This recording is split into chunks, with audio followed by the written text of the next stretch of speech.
Hello everyone and welcome back to The Little Quilter. Today we are going to be doing foundation paper piecing. I've never done foundation paper piecing. I've been really interested in it, and actually I purchased this paper piecing fabric for another pattern that I wanted to do with some of the scrap fabric that I had from the Kite in a Square block. And then I was kind of thinking of saving all of the crumbs that they call them, or the little scraps of fabric, to do paper piecing with it as well. So I'm going to be able to get a little bit of a jump on that project in learning how to do paper piecing with this month's Pas De Deux quilt.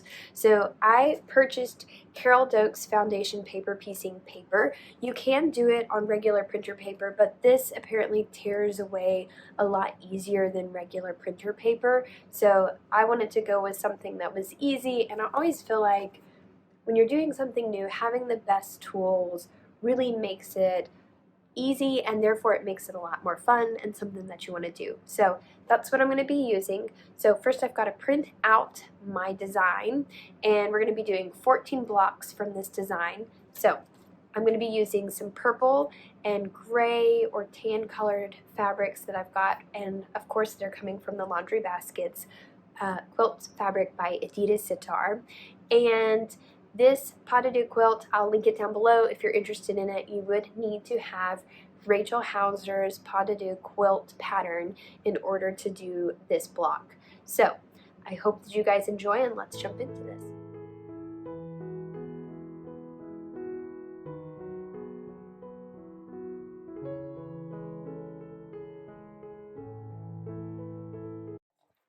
Okay, so I've got all of my squares cut, and I did have to sort of finagle it because I don't have large pieces of fabric, since I bought all of just like fat eighths and those types of things. So what I found is, as I was cutting this, since I only had so many purple fabrics, I ended up having some of them, let me show you, that ended up with this. Now, I believe that the way that this cuts, I'll be able to cut down the fabric, so I can hopefully just cut this off. Or because it's about 1/4 of an inch, maybe I'll be able to 1/4 of an inch sew down that so that I don't end up actually showing that. Then I kind of got smart and thought, well, if it's just 1/4 of an inch, because all of my fabrics are folded so that I get double and I don't have to cut as much, I thought maybe if I just open it up all the way. So that's what I ended up doing, was cutting my straight line, and then ironing that seam flat, and then going through and cutting the blocks, and I ended up with all of the blocks looking like they're supposed to. So I only have like 2 of those, I believe, that have that, what's that called? The bias edge? No. That have the, I have no idea what it's called, that have that end part that tells you what the fabric is. So I only have 2 of those. Now, the next step, and I also have all of my strips for the centerpiece. Now, in the design layout, this was supposed to be purple and silver. Well, I don't really have a silver or gray tone with the fabric that I have, so I've gone with a neutral background that has some purple in it, and they are really gorgeous. I'll show you, this one's my favorite, I think. This one with those beautiful, just like sprigs. I love it so much. I love Edyta Sitar's fabric. So I've got all my pieces cut. The next thing I'm going to be doing is, these are the cutouts. So I've got that on that special paper that's made for this paper piecing, and I'm going to lay my center stripe and then cut. Now, her directions recommend using a glue stick, a regular glue stick, to just glue your piece down. I don't have that, so I'm just going to pin it. The other thing to help me be able to see this, so as you do it, you're supposed to hold it up to, well, here, let me get one. Here we go. You're supposed to hold it up to the light, and then you can see through and see if you've got it overlined. I don't really want to be craning my neck and looking through the light to see it. So I've got my trusty light board. And I bought this a long time ago. I don't even remember why I bought it. I think it was making cards or calligraphy or something. And it works really well. So I think it's going to work great. And you can adjust the lighting. So I'll see if I can find where I got it, and I'll link it down below. But I think this is really helpful if you don't want to be craning or you don't have a light to be using. That's my plan. I've never done this before, but I have plans of doing this for some of my scrap pieces, so I'm hoping that this goes really well because I have another paper piecing design that I found that I really want to try. So let's jump into this and see what beautiful blocks we can create.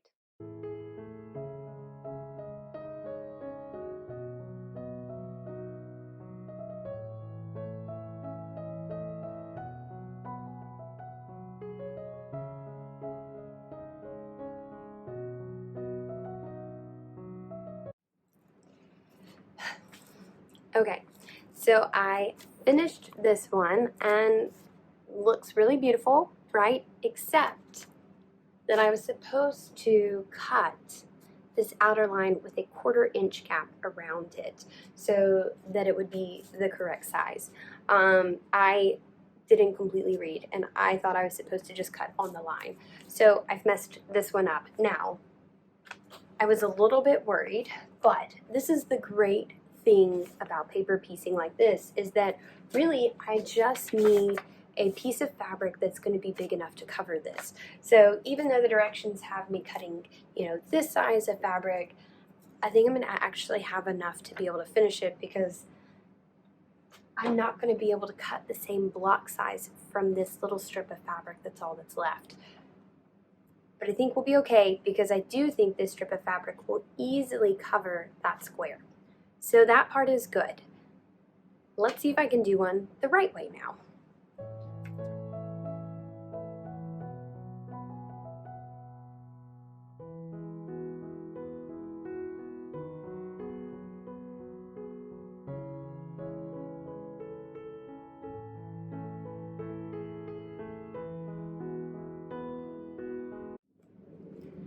Okay, this time I did it right and it looks really good.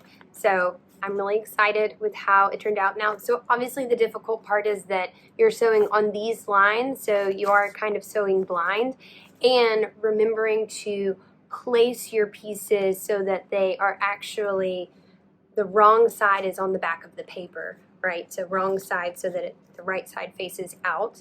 And then it's just sewing it. And then this, whoa, where'd it go? This ruler right here, super duper handy for cutting these. But I love this one because it does so many sizes, and lining it up was so easy to cut to make sure that my size was right this time around. So I'll have to print another paper, but that's fine to do that extra block at the end. But what I can do now is just strip piece these. So go through, attach all of my center lines, and then just sew all of those pieces on and just chain sew it, which is going to be really nice. And I'm going to leave them attached to their paper piecing. That way there's no stretching, there's nothing exciting right up until I'm ready to sew them together, and that way nothing gets changed. Remember, you do want to use, so this rotary cutter right here is a blade that I don't use for fabric. It is just for, my husband uses it for like leather work and paper, other things like that. So it is not used to cut my fabric routinely. And that way I'm not ruining a blade cutting through this paper. And the same thing for your scissors. You want to use scissors to cut this paper out. That's not your routine fabric scissors. Since I use my rotary cutter most of the time to cut fabric, or I use my pinking shears, it's not too big of a deal to use the ones I have. At some point I'll buy another set for fabric.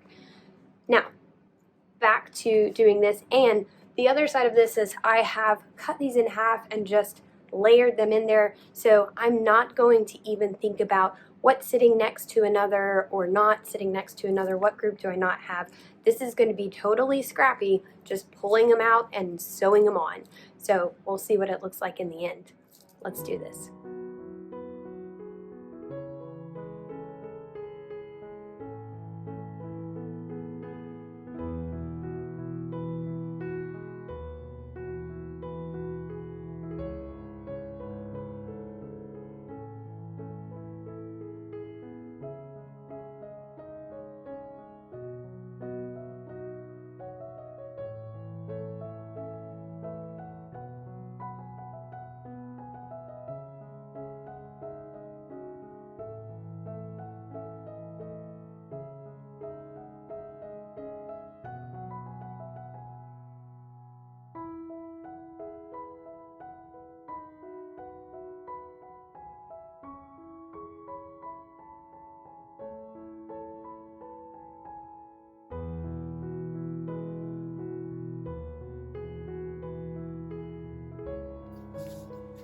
Okay, so I have got all of my blocks cut.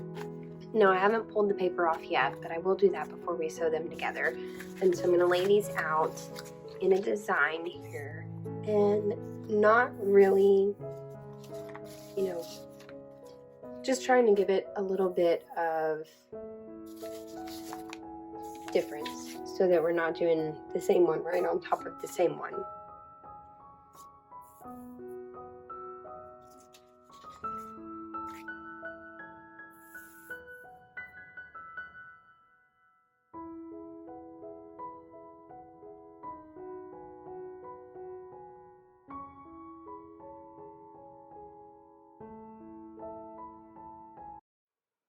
Okay, everybody, it is finally done. And this is what it turned out like, at least the big piece. There are a few other smaller pieces that go with the same pattern that will be incorporated once I'm putting all of the quilt together. But this is the main big piece for this block.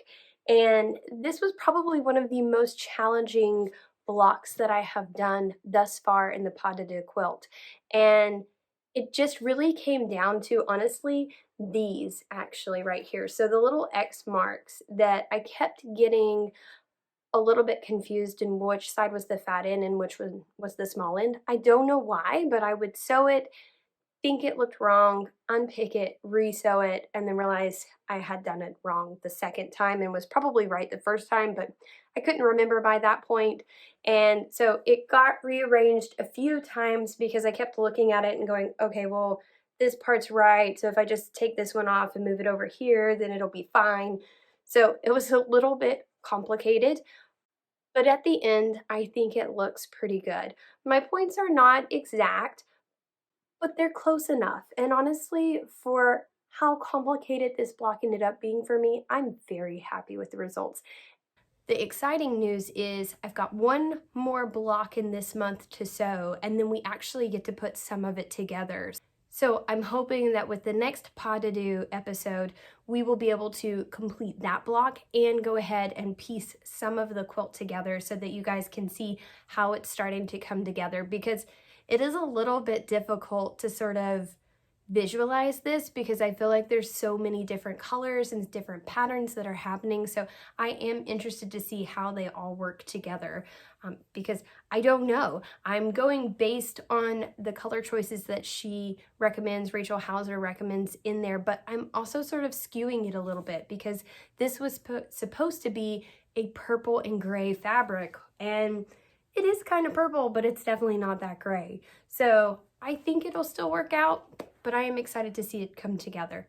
So as always, I hope that you guys have enjoyed this episode of the Pas De Deux quilt. Looking forward to the next one and sharing some completed portions together.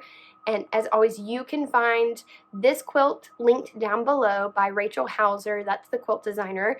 And as always, I'm using Edyta Sitar's beautiful fabrics from Laundry Basket Quilts. And it is a mixture of all of her patterns and designs that she has done.